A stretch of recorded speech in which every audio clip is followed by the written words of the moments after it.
Alam nyo ba mga idol kung sinong vlogger ang nalagay sa Brigada News sa TV Patrol? Alam nyo ba? I-share ko sa inyo mga idol. Dahil sa kanyang kabutihan, ito ang resulta sa kanyang pag-vlog. Sabi niya sarili niya, yung mga taong mababa, dinaon niya. 'Di ba? Ito yung nalagay, sinabihan siya na wala siyang respeto. Isa siyang vlogger. Dahil yumaman siya sa pag-vlog, dahil sa suporta nyo, wala na siyang respeto.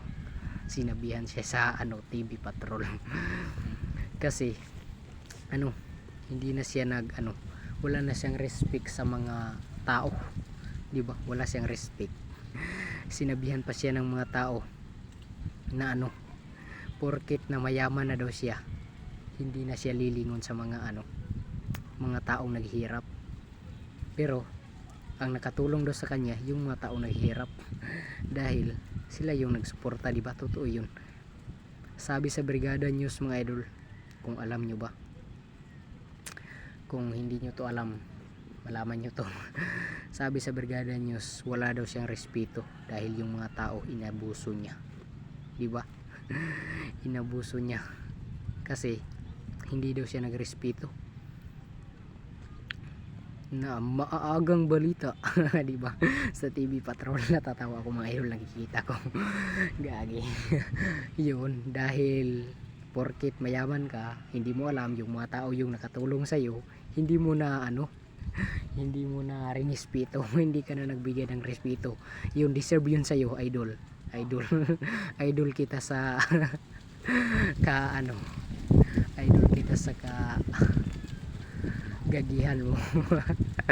Rosmar Tan, malakas. Ulitin mo yung ginawa mo. Maganda yun. Natatawa ko sa kanya mga idol. Malakas na vlogger. Tapos sa TV Patrol dahil sa kanyang kagaguhan ang ginawa.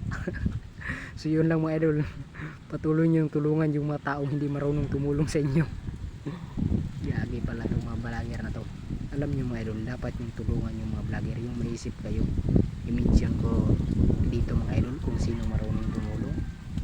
Silang Pasaway Vlog, di ba? Yun, nakikita nyo sa kanilang video na marunong tumulong. Sina Beatmaster, grabe, marunong tumulong kapag may humingi ng tulong. Pag yung maghihirap, tinulungan yung ang dapat nyo tulungan. So yun mga idol, bago kayo tumulong, yung mag-isip naman kayo na matulungan kayo. Tinignan ko yung ko yung pinagbigyan nila, pinakamataas na yung 1K, pero si Diwata binigyan ng 5 billion. Sana all, napapasana all ka, diba?